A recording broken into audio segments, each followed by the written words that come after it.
ഇന്ത്യക്കെതിരെ ഏത് രാജ്യത്തിരുന്ന് സംസാരിച്ചാലും അവർ കൊല്ലപ്പെടുകയാണ്. അത് കാനഡയായാലും പാകിസ്ഥാനായാലും. പാകിസ്ഥാനാണല്ലോ എല്ലാ കാലങ്ങളിലും ഇന്ത്യക്കെതിരെ നിരന്തരം ഇത്തരം പരാമർശങ്ങൾ നടത്തുകയും ഇന്ത്യക്കെതിരെ പ്രവർത്തിക്കുന്ന ഒരു കേന്ദ്രമാണ്. അവിടെ ഇന്നലെയും ഇന്ത്യക്കെതിരെ സംസാരിച്ച ഒരു ഭീകരവാദി മരണപ്പെട്ടിരിക്കുകയാണ്, കൊല്ലപ്പെട്ടിരിക്കുക. അതാണ് കൂടുതൽ ശരി. ദുരൂഹ സാഹചര്യത്തിൽ മൃതദേഹം കണ്ടെത്തി എന്നാണ് പറയുന്നത്. വെടിയേറ്റ് മരിച്ചു എന്നാണ് പുറത്തു വരുന്ന വാർത്താ ഏജൻസികൾ നൽകുന്ന വിവരം. അതാണ് ഈ പഞ്ചാബ് പ്രവിശ്യയിലെ ബഹവൽപൂരിൽ ആണ് ഈ സംഭവം ഉണ്ടായിരിക്കുന്നത്. അവിടെ വെച്ചാണ് മൃതദേഹം കണ്ടെത്തിയിരിക്കുന്നത്. ഇത് ജെയ്ഷെ മുഹമ്മദ് എന്ന് പറയുന്ന ഭീകര സംഘടനയിലെ ഒരു കൊടും ഭീകരൻ. അതെ, അതിൽ ഇയാളും ഇന്ത്യയും തമ്മിലുള്ള ബന്ധം ഇന്ത്യയെ കഷ്ണങ്ങളാക്കി മുറിക്കുമെന്നാണ് പറഞ്ഞത്. അതെ, അത് കാണാനുള്ള ഭാഗ്യം അദ്ദേഹത്തിന് ഉണ്ടായില്ല. എന്തായാലും ജെയ്ഷെ മുഹമ്മദിൻ്റെ കൊടും ഭീകരൻ അബ്ദുൾ അസീസ് എസാർ ആണ് വെടിയേറ്റ് മരിച്ചത് ഏതാനും ദിവസങ്ങൾക്ക് മുമ്പ്. അതായത് കഴിഞ്ഞ മാസം, ഇന്നിപ്പോൾ ഇത് 3-ാം തീയതി 4-ാം തീയതി അല്ലേ ഈ മാസം. കഴിഞ്ഞ മാസം ഒടുവിലാണ് ഇയാൾ വലിയ ഇതിൽ പ്രസംഗിച്ചത്. ഇന്ത്യയെ, സോവിയറ്റ് യൂണിയനെ എങ്ങനെയാണോ കഷ്ണമാക്കിയത് അതുപോലെ ഇന്ത്യയെയും കഷ്ണമാക്കും എന്ന് പ്രസംഗിച്ചത്. വലിയ വായിൽ എന്താ പറയുക, വായ്ത്താരിയൊക്കെ ഇട്ടു. പക്ഷെ തിങ്കളാഴ്ച പുലർച്ചെ ഈ അജ്ഞാതരുടെ ആക്രമണത്തിൽ വെടിയേറ്റ് വധിക്കപ്പെടാനാണ് ഈ ഭീകരന് യോഗമുണ്ടായത് എന്ന് മാത്രമേ പറയാനുള്ളൂ. എന്തായാലും ഈ പഞ്ചാബ് പ്രവിശ്യയിലെ ഭക്കർ ജില്ലയിലെ അഷ്റഫ്വാൾ സ്വദേശിയാണ് ഈ അബ്ദുൾ അസീസ്.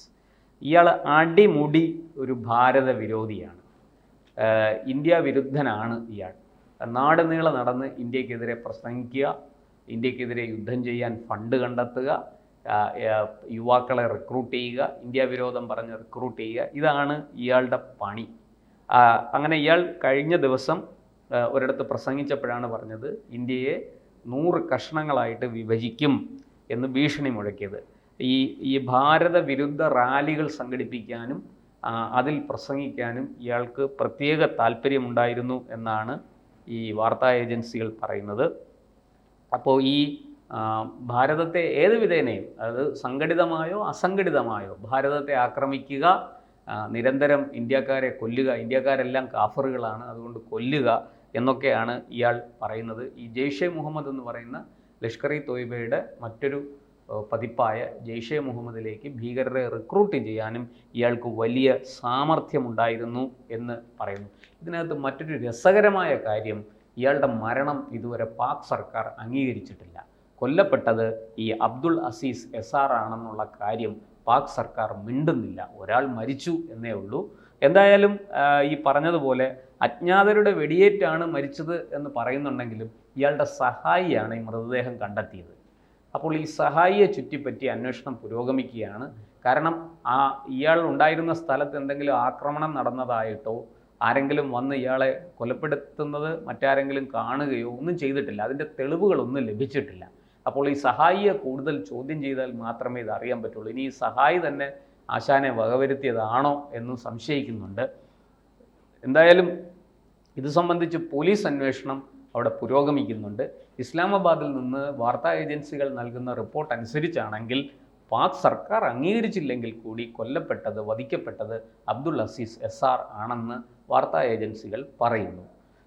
ഇവിടെ നമ്മൾ മനസ്സിലാക്കേണ്ട മറ്റൊരു കാര്യം, ഇപ്പോൾ പുതിയ ചില വിവരങ്ങൾ പുറത്തു വരുന്നുണ്ട്. ഈ അജ്ഞാതൻ്റെ ആക്രമണത്തിൽ നിരവധി പേർ കൊല്ലപ്പെടുന്നുണ്ട്. പക്ഷേ ഈ അജ്ഞാതൻ ആരാണെന്ന് മാത്രം ആർക്കും കണ്ടെത്താൻ പറ്റിയിട്ടില്ല. ഇപ്പോൾ പലരും അവിടുത്തെ ഈ പ്രമുഖ ഭീകര സംഘടനകളൊക്കെ ഭയക്കുന്നത് ഈ ഭീകര സംഘടനയിലേക്ക് ഈ അജ്ഞാതന്മാർ നുഴഞ്ഞു കയറിയിരിക്കുകയാണ്.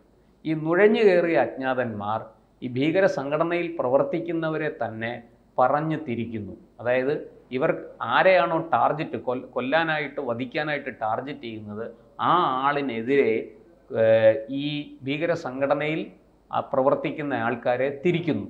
അതായത് ഇയാൾ ഇസ്ലാമിന് എതിരാണ്, ഇസ്ലാമിനെ നശിപ്പിക്കാൻ വന്നിരിക്കുകയാണ്, പാകിസ്ഥാനെ നശിപ്പിക്കാൻ വന്നിരിക്കുകയാണ് എന്നൊക്കെ പറഞ്ഞ് അവരെ മസ്തിഷ്ക പ്രക്ഷാളനം നടത്തി ബ്രെയിൻ വാഷ് ചെയ്ത് ഈ വധിക്കപ്പെടേണ്ട ആളിനെ ശത്രുവാക്കുന്നു. അപ്പോൾ ഈ കൂടെയുള്ള അനുയായികൾ തന്നെയാണ് പലരെയും കൊലപ്പെടുത്തിയിരിക്കുന്നത്, വധിച്ചിരിക്കുന്നത് എന്നുള്ള വിവരമാണ് ഇപ്പോൾ പുറത്തു വരുന്നത്. ഇത് സംബന്ധിച്ച് ഇത് എങ്ങനെ സാധിച്ചു എന്നുള്ളതാണ് ഉയരുന്ന ചോദ്യം. കാരണം ഈ പറയുന്നത് പോലെ നേതാവിനെ ദൈവത്തെ പോലെയൊക്കെ കണ്ട് ആരാധിച്ച് അനുകരിച്ച് കൂടെ നടക്കുന്നവരാണ് അനുയായികൾ.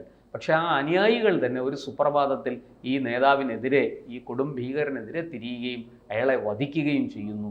ഇതെന്ത് പ്രതിഭാസമാണ് എന്നാണ് ഇപ്പോൾ ഈ പാക് അന്വേഷണ ഏജൻസികളൊക്കെ തേടിക്കൊണ്ടിരിക്കുന്നത്.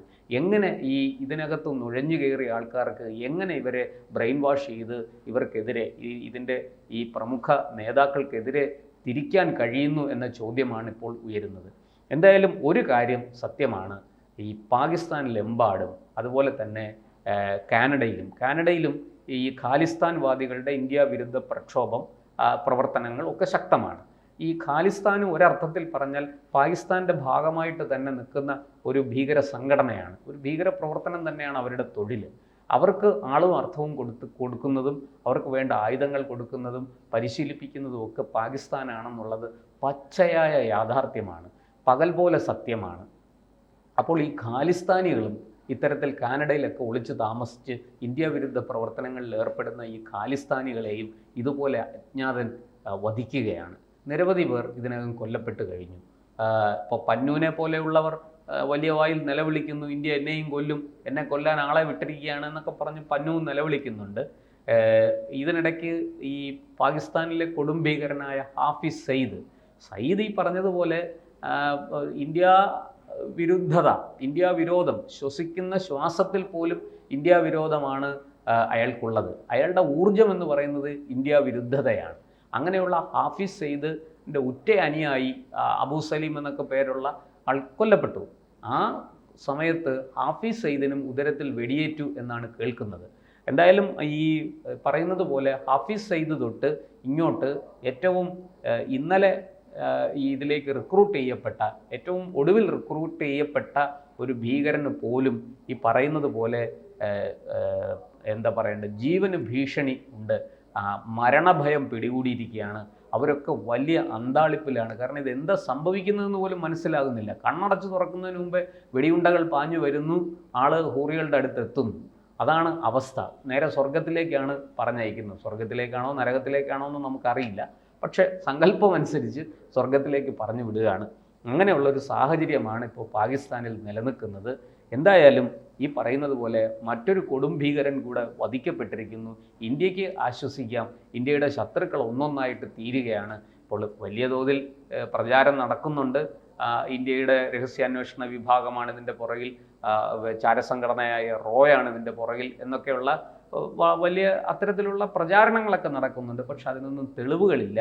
ഒരു തരത്തിലും ഇന്ത്യയെ അതുമായിട്ട് ബന്ധിപ്പിക്കാൻ സാധിക്കുന്നില്ല. ഏതെങ്കിലും തരത്തിലൊരു തെളിവുണ്ടായാൽ അത് വലിയ രീതിയിൽ രാജ്യാന്തര തലത്തിൽ ചോദ്യം ചെയ്യപ്പെടും. ഇന്ത്യക്ക് വലിയ ബുദ്ധിമുട്ടുകൾ സൃഷ്ടിക്കാൻ പാകിസ്ഥാൻ ശ്രമിക്കും എന്നുള്ള കാര്യം തീർച്ചയാണ്. പക്ഷേ ഇവിടെ പാകിസ്ഥാന് ഒരു തെളിവും ഇന്ത്യക്കെതിരെ ഹാജരാക്കാൻ ഇതുവരെ സാധിച്ചിട്ടില്ല. അതുകൊണ്ട് തന്നെയാണ് ഈ കൊല്ലപ്പെടുന്ന പലരും അവരുടെ അനുയായികളാൽ തന്നെയാണ് കൊല്ലപ്പെടുന്നത്, വധിക്കപ്പെടുന്നത് എന്നുള്ള സത്യമാണ് ഇപ്പോൾ പുറത്തു വരുന്നത്. എന്തായാലും ഇന്ത്യക്ക് ആശ്വസിക്കാം, മറ്റൊരു കൊടും ഭീകരൻ അബ്ദുൾ അസീസ് SR കൂടി വധിക്കപ്പെട്ടിരിക്കുന്നു.